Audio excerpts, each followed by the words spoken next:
The Jersey Swap podcast is sponsored by Apollo Home. Well, we warned you all year long to keep things cozy with Apollo Home. You guys might not have listened, but we still have a little bit of winter left. Peace of mind is worth that $29 tune-up. So get your great sponsor on your schedule soon. Give Apollo Home a call or visit them at apollohome.com. Hey guys, welcome to another episode of the Jersey Swap podcast. We are 1-for-1, and if you really want to look at it, looking at all competitions, we're 3-for-3. It's a good way to start the season, but it's just one game. There's a lot more to come up, including our first away game of the MLS season. This weekend, we're heading up to the lofty northern exposures of St. Paul and Minneapolis. That's right, Minnesota United this weekend, 4:30 matchup on Saturday.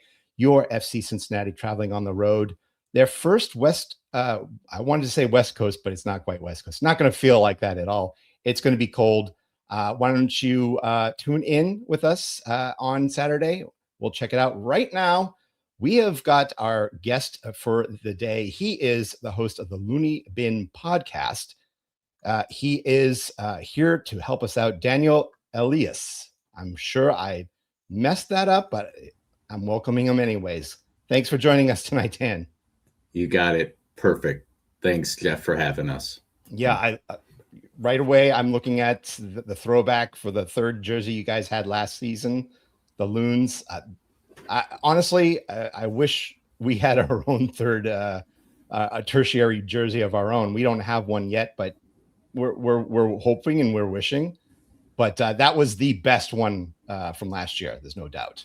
Yeah. The Heritage kit. It's got little bits and pieces from professional soccer history in Minnesota, going back to the Minnesota Kicks in the 1960s. The colors, the font type, the release. Sherry Ballard ended up sort of winning the MLS Executive of the Year award last year. One of the parts of that write-up was that the Heritage kit was the best-selling Loons kit in our history, and it wasn't even one of our primary kits, so you can tell fans were eating it up. Yeah, keep that one around. I know you guys have got your brand new primary jersey, and every year I'm a big fan. I mean, we are called the Jersey Swap for a reason, but every year Minnesota really seems to knock it out of the park. What are your thoughts about the kit this year? Yeah, the decade kit. Yeah, we're going into year 10 in our MLS history, and they're leaning into that pretty hard. The negative space sash, as they're calling it, right? So our first home kit, 2017, was a gray kit with a blue sash across it. So it's a callback to that sash in our inaugural season.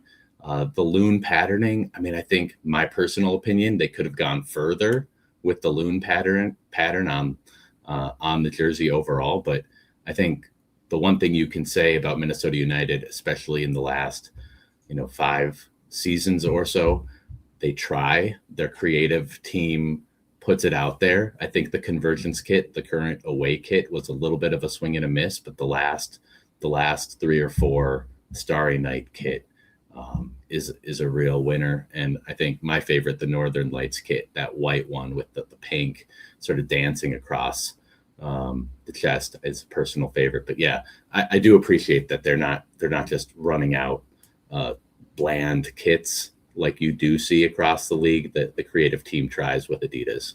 Is there one from this season that really catches your eye? I think here in Cincinnati we have mixed blessings and mixed emotions about our Seven Hills kit, but is there one that really catches your eye this year? Yeah, I did that sort of kit competition thing that was on Reddit where you could sort of have them go head to head. The SKC kit actually ended up jumping out for me with just sort of the diamond pattern going down either side. I think the colors pop. It's sort of stylish. That's what the test said I liked. Not usually an SK. Don't lean into the SKC stuff too much here in Minnesota, but yeah, I think that one sort of stuck out for me.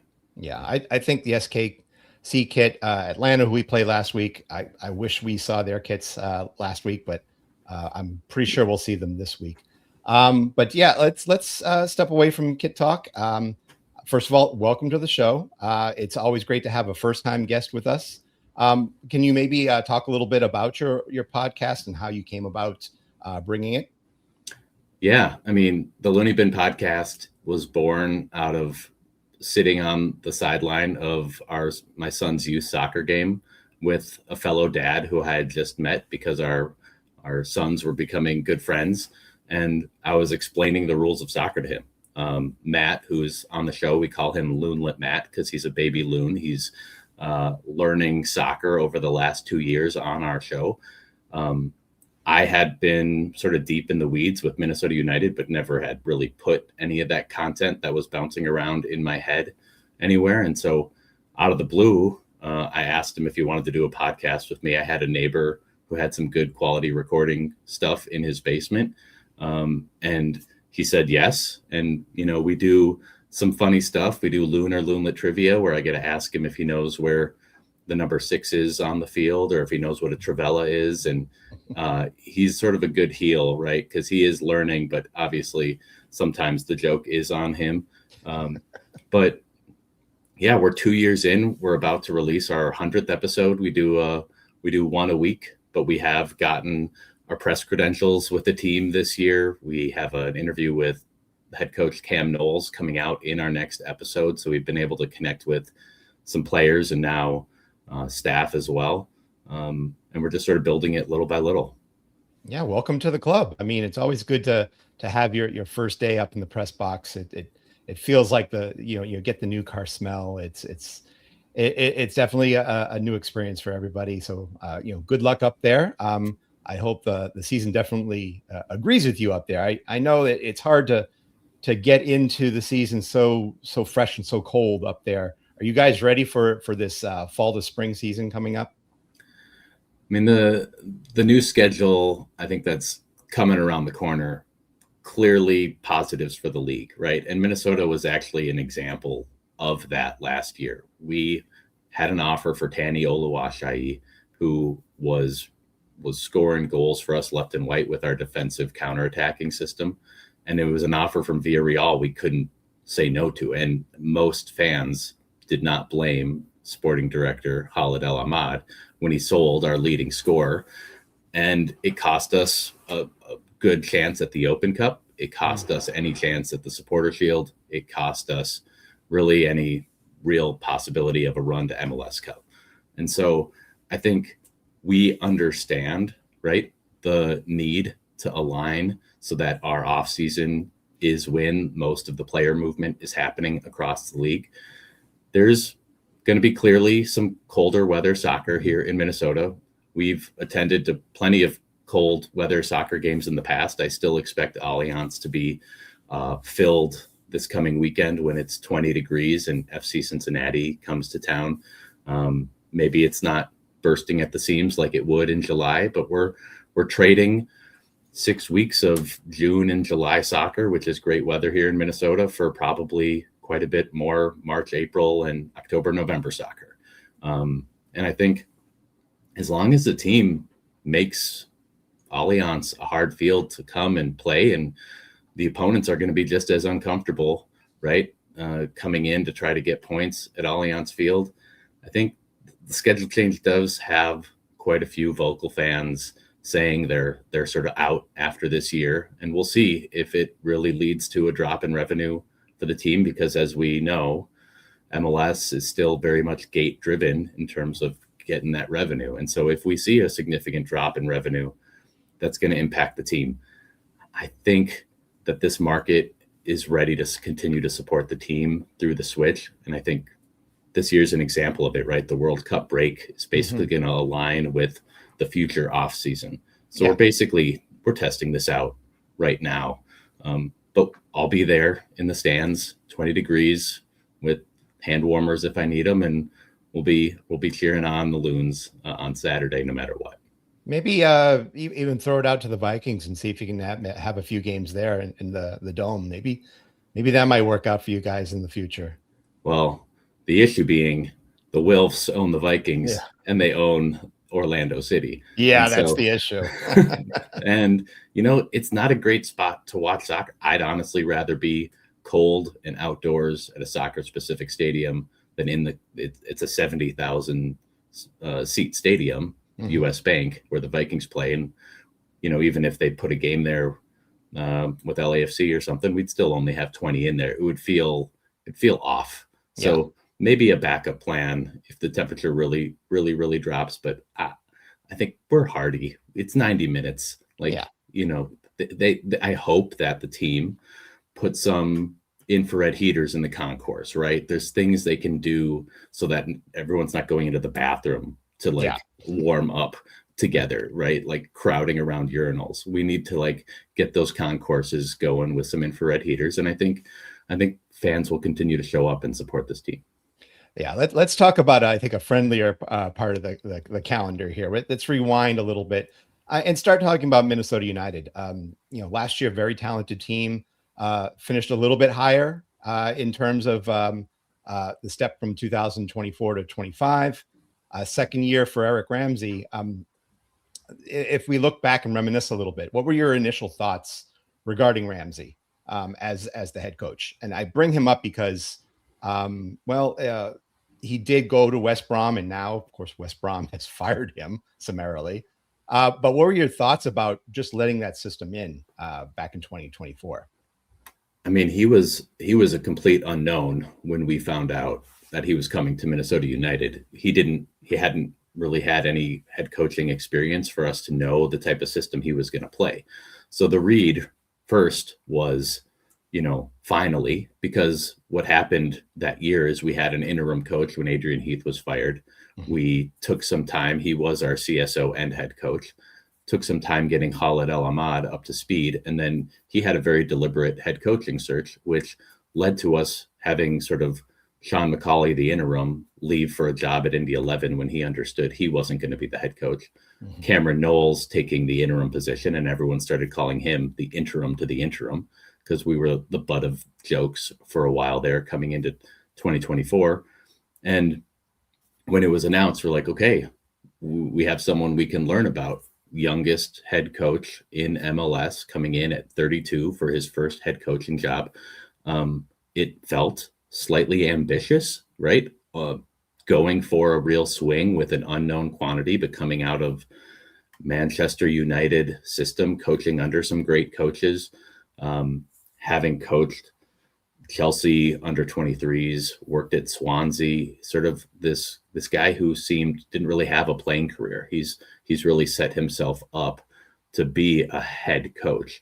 And so I think we were just excited, honestly, that we had someone coming. He wasn't able to get here till week 4 of that 2024 season, and new ideas. 7 years of Adrian Heath, I think, had worn on fans, trotting out a 4-2-3-1, never using his substitutions, even when everyone in the midfield was just dog tired and we were down a goal. And you're like, okay, play the kid.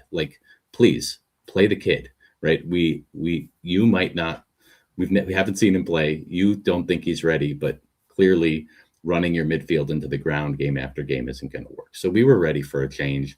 And so it was a breath of fresh air getting him into the team. Just a new setup to talk about, and clearly a coach that had new ideas. So we were ready to embrace Coach Ramsey. And, embrace him. And it seemed to really produce dividends right away. Like I said, 6th in 2024, last year up to 4th. Expectations are one thing, but this movement getting closer and closer to the top of the West, was this considered positive movement despite really losing that big attack of the chunking force, that big chunk of the attacking force? I might have to redo that in edit. Do you feel like this was positive movement even though you lost a big chunk of your attacking force? Yeah, I think moving into 2025, the end of 2024, really, they started to figure things out after the summer. We had a rough Copa America break in 2024. Canada went on a run. So we were without Tanny. We were without Dane St. Clair.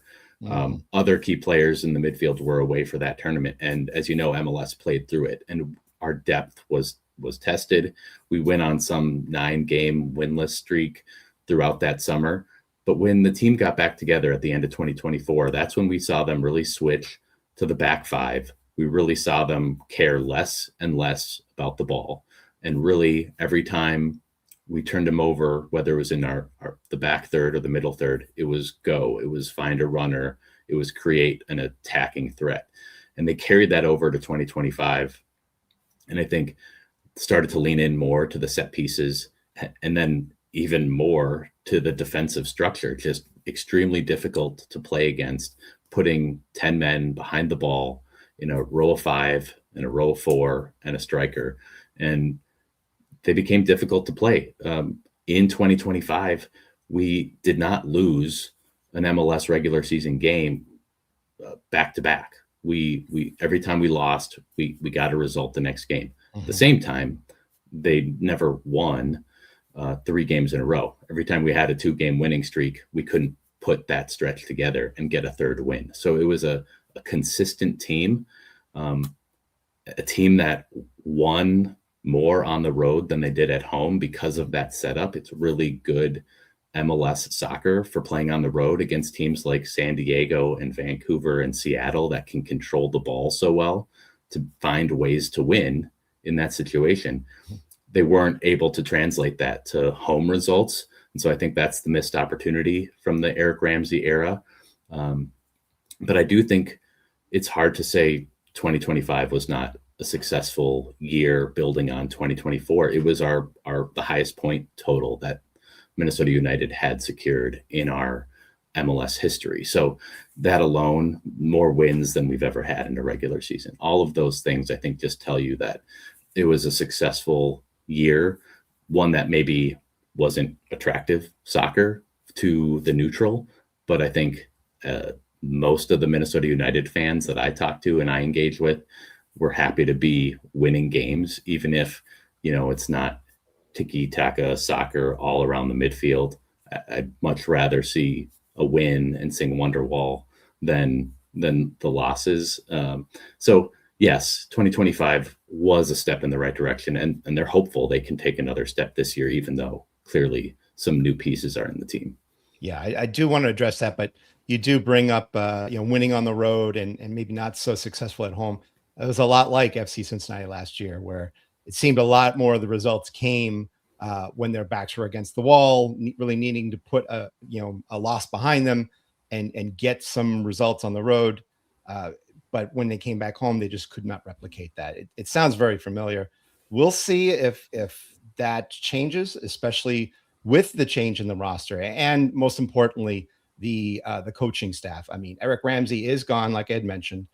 Cam Knowles was the interim, now is the head coach. I guess the big question that you had mentioned that Cam Knowles had come in as an interim before Eric Ramsey. Is that correct?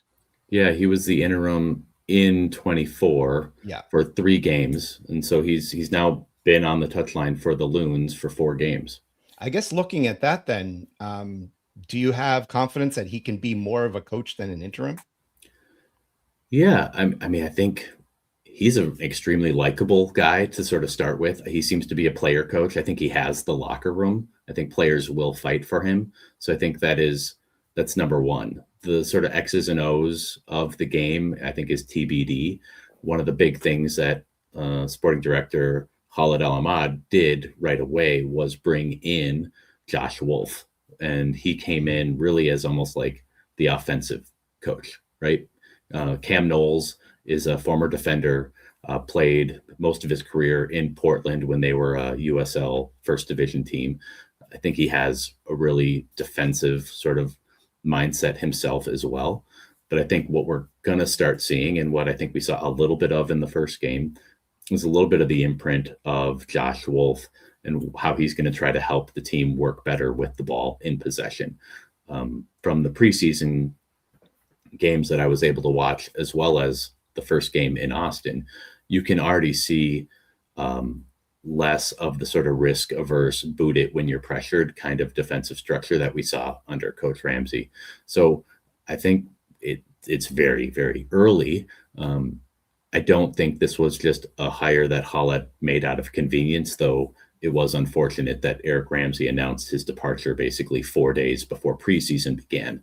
Didn't really give Khaled much time to do an extensive head coaching search. But I think knowing that Cam was in the building probably always gave Khaled a little bit of comfort, knowing that he was likely the next coach to step up for continuity to drive this team forward.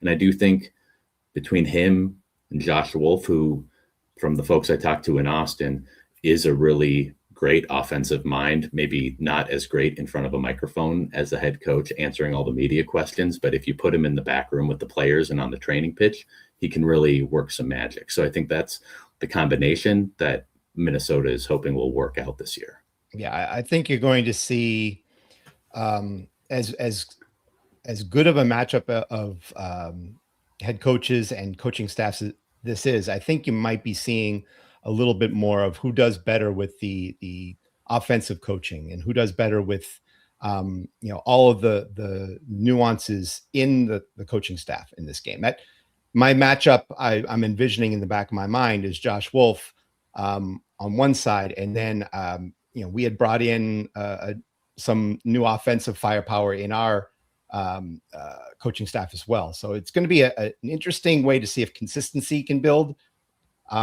And I also bring up consistency because, Minnesota, you guys have gone through a lot of quick switches in the offseason. And if I'm to list these real quick, Dane St. Clair goes to Miami. Trust me, we don't like that either. We wish they were not building a juggernaut down there. But also some important names. Robin Lode going to Chicago, Hassani Dotson to Seattle. But there are some important additions. Drake Callender comes in as your goalkeeper. Thomas Shankalai from the Rebs. I know I'm leaving out that big name because there's a good chance he's not there just yet. But can you maybe talk about some of these additions and subtractions and how you really feel this team will gel around their new additions?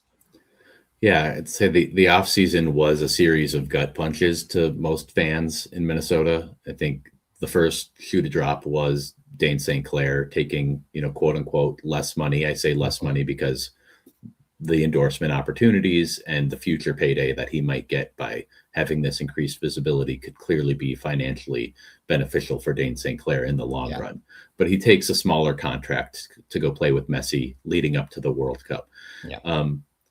They're all just understandable departures. Robin Lode took a 2.5-year guaranteed deal. We offered him 1.5 years. I think that was a sensible offer for Minnesota United for him at his age when we're getting younger. Clearly, we're looking to be more of a buy low, sell high kind of team going into the future. Hassani Dotson asked for a trade almost a year ago at this time. He wants starting minutes. I'm not sure he's a starter on Minnesota United with our midfield.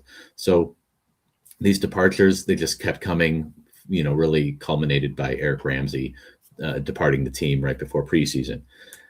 It seems like cost-effective infill to plug the holes in the sinking boat, right? Peter Stroud as a depth midfielder, he started an MLS Cup for the New York Red Bulls. Tomas Chancalay was a DP in New England coming off of a knee injury. We get him for $100,000 and we can bring him in for a TAM deal because we don't have that original transfer fee on there. Drake Callender on his day is an above average MLS goalie. He might not be goalie of the year, but he was getting looks with the U.S. men's national team, right? Mm-hmm. And so plug the holes. It's also really fair to say when you look at the offseason, we had it's been reported that there were players we were negotiating with that didn't want to sign a contract with Minnesota United amidst sort of the federal turmoil in Minnesota that was occurring at the time. So it's been a tough offseason, I think, to bring in new players beyond those that they've brought in. But we have more GAM than anyone else. So congratulations to us. Khaled is setting ourselves up to have hopefully a pretty big summer, open DP spots. He's been maintaining sort of roster flexibility his entire time here to make sure he can be opportunistic to bring in the right players. I think there were times in the offseason where fans were ready to say goodbye to this team because of all the departures, but then then the home opener gets coming around and you start to get the feelings again. And okay, Drake Callender, people realize on Reddit, his middle name is Steven. Well, that's a new DSC. We got ourselves a new DSC, right? Oh my goodness. Wow. I don't know if we'll be chanting DSC because that's sort of, we wouldn't want to do that to Drake, right? Oh, you want to give him his new chant, but like people can find ways to get through the trauma of losing some of our favorite players.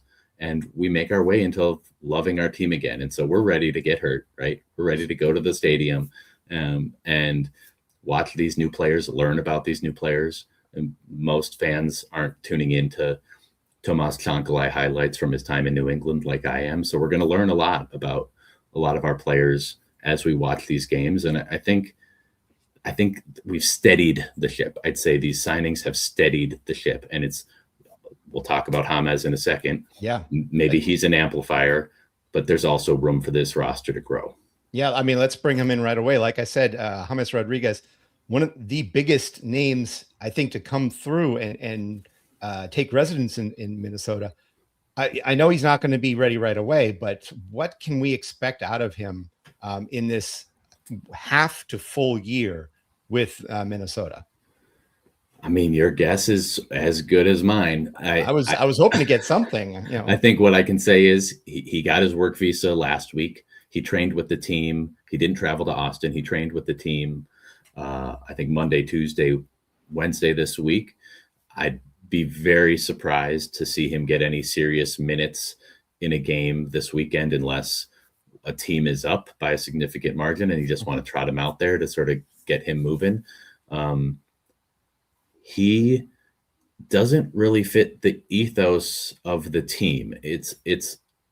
This team has been built upon two-way players. Joaquin Pereira is a great example of that. He drives the game forward, but he is also a bulldog coming back toward his own net.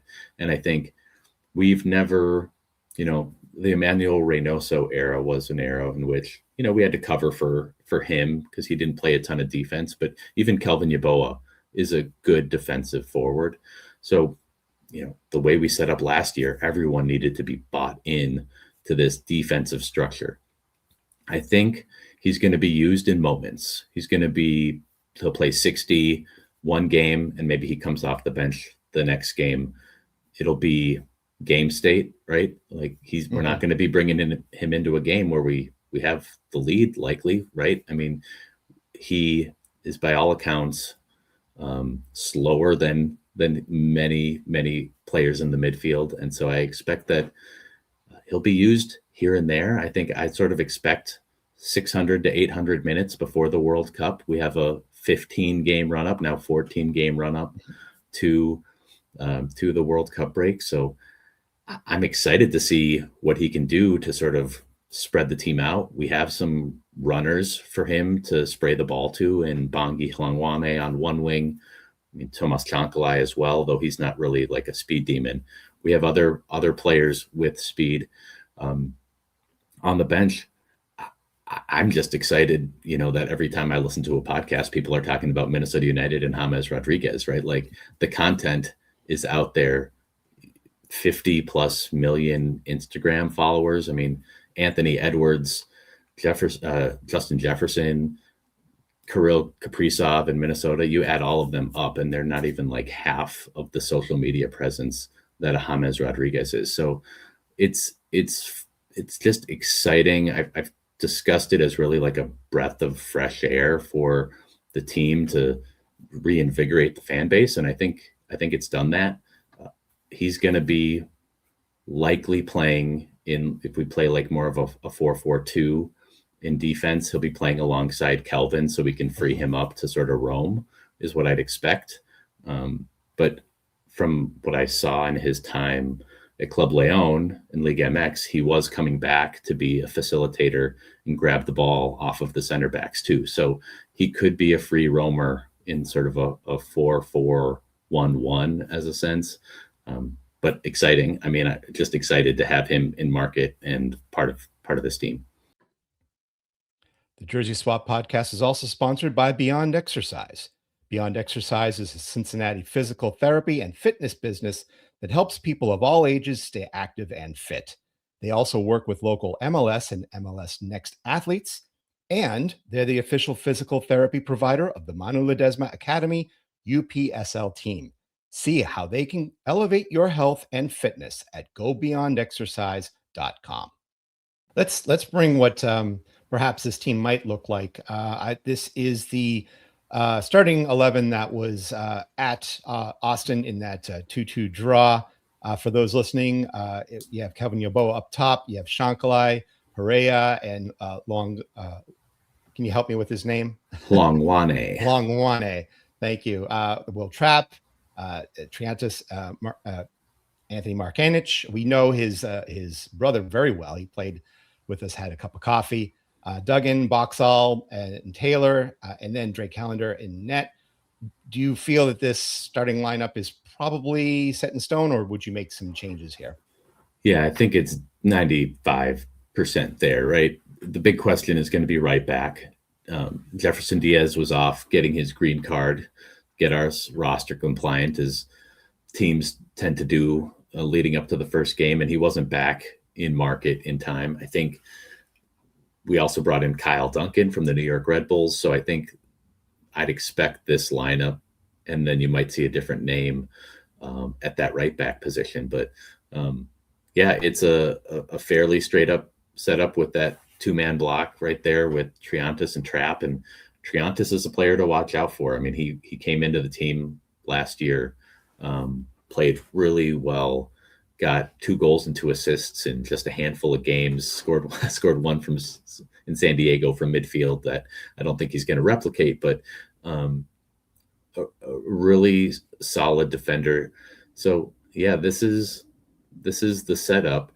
Kelvin Yeboah is what's going to make this work for the team if it works, because right now we don't have any backup striker with any MLS experience at this point. So he got that goal at the end of the game in Austin for the draw. That's great for his confidence. The end of last year, I think he went 14 plus games without a goal to end last year. So he played through 2025 through quite a few injuries.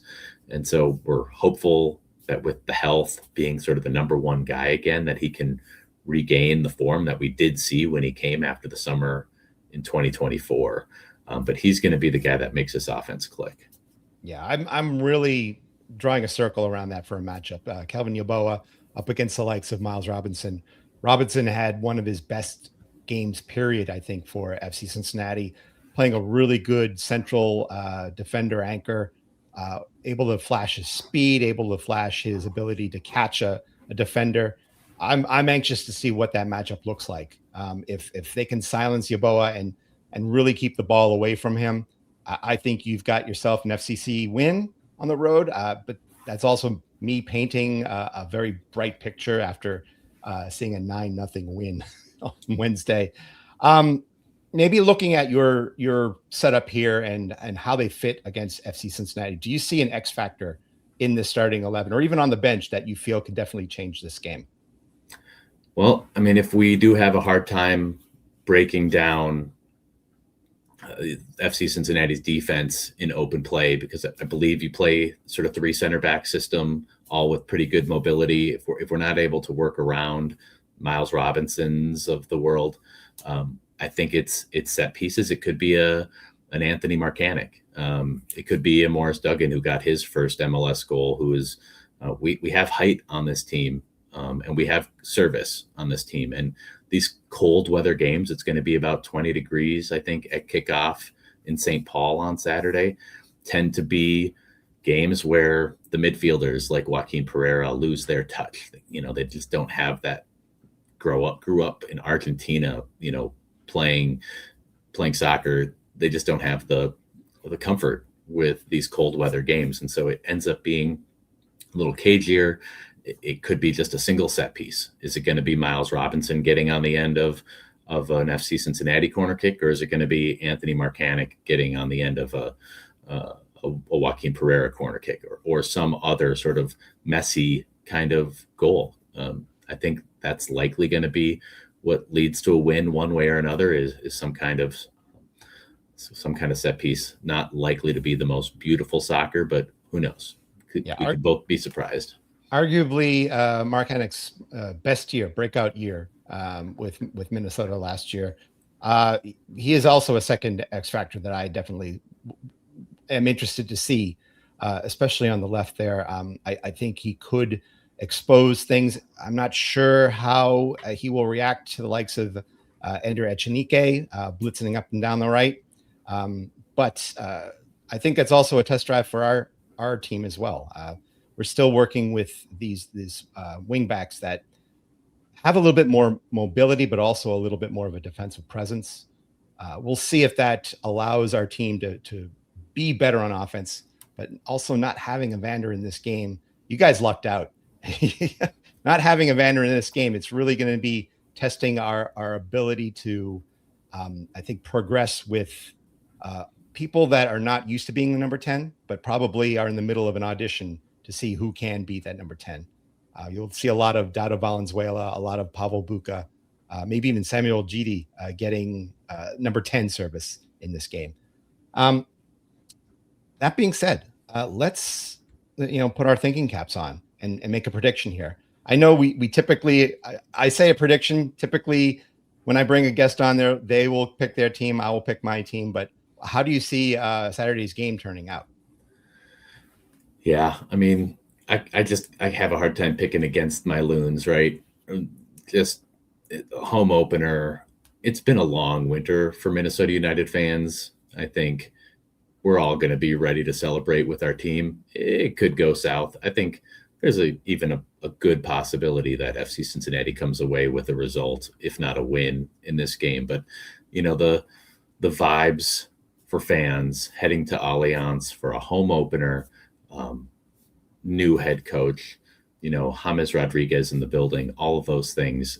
I'm hopeful that they can make it really uncomfortable for an FC Cincinnati team coming into the frozen north, right? We can put them on the ground a few times, get comfortable with the referee's whistle and make it an uncomfortable game. I mean, that's the way we have gotten results the last few years. The FC Cincinnati came to Minnesota in 2024 and exposed us on the counterattack a few times in a 2-1 win in Minnesota. I think if we can avoid sort of those counterattack moments where we just find ourselves too far up the field with too large of spaces between our lines, I think we can find a result in this game. But I think it's going to be a tight one, and I think set pieces are going to have something to do with it. I won't mind if you guys sing Wonderwall in this game. I mean, this could definitely be a trap game. Usually the away games early in the season, the ones that bite us. I mean, we're looking 5-0, 5-1. Those losses have hurt us, even with a Pat Noonan helm team. But I think also there were a lot of fans that, and I'm sure a lot of people in the front office that remember the 7-1 loss back in 2019.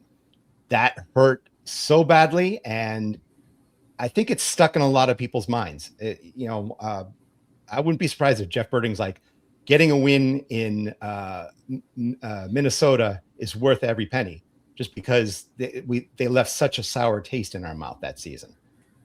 I'm gonna say I think the counter is definitely something that can hurt Minnesota.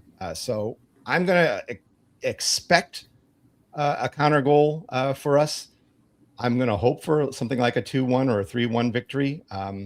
I feel that, and I was asked this by one of the reporters up in Minnesota, what I thought about the midweek games.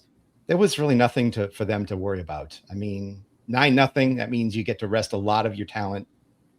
You get to see a lot of people playing and testing their abilities. I think you're going to have a rested and full team ready on Saturday. Yeah, it's the Evander thing is probably the curveball for Pat Noonan. Mm-hmm. I'd probably go 1-0 Minnesota. Like, I think it might be pretty low scoring affair in the 3:30 start local time. But yeah, I would love to sing Wonderwall, and you're welcome to sing with us. But yeah, that 7-1 win, that was my son's 4th birthday. Brought him to that game. They got 4 goals at halftime. It was 94 5 degrees and sunny in the upper stand, and we were cooking. So we left at halftime saying thank you to the players for giving my son those 4 first half goals. But you guys have taken the last 2 results in St. Paul. So I think it's also time for Minnesota to fight back against a really quality Eastern Conference team and to start to make an imprint, to start to defend Allianz Field much better than they have the last few years. We'll see. We have our own victory song, and hopefully they can pump that through the speaker system at the end of this game, but that's why they play it. They don't play it through the sound system. They play it on the field. Dan, I want to thank you for the 30 plus minutes you were able to join us for. And by all means, I'm going to give you, the floor is yours. Tell us all about the Loony Bin and also what you guys have planned in the future. Yeah. Loony Bin Podcast. We put out a weekly episode, basically hits all podcast platforms Monday mornings. We record Sunday nights. It's a goofy show. We try to be funny. We try to cover some of the details, finer details of soccer, but also the goofier side of soccer. And you can find us on our website, theloonybinpod.com. We're most active on Blue Sky, Loony Bin Podcast. We do game predictions with our fans and bring those into our weekly show. But we're going to be in the press box a little bit this year. And our next episode has an interview with head coach Cam Knowles. So if you want to learn more about the Auckland, New Zealand native and his sort of story to becoming Minnesota United's 3rd permanent head coach, you can definitely find that Apple Podcast, Spotify, everywhere else. But thanks, Jeff, so much for having me on and for everything you do for FC Cincinnati. Yeah. And by all means, if you're on Blue Sky, if you're on all your Apple Podcast outfits, you'll find us too. You'll find the Jersey Swap Podcast. You'll find the Cincy Soccer Talk live show on Mondays. Go to Cincy Soccer Talk on your socials, Blue Sky, X, Instagram. We've got our guy, the Wolfster, putting fresh video content up for all of our games as well. Go to CincinnatiSoccerTalk.com. Check us out, all of our written work. And listen to us twice a week, 3 times a week, as many times as you want. On behalf of myself, on behalf of Dan and the Loony Bin, thank you very much, Dan, for joining us for 30 plus minutes. And I say this to all my guests that join me, keep your kit clean, and we'll definitely celebrate for another 90 minutes. Thank you very much for your time, man. Thank you.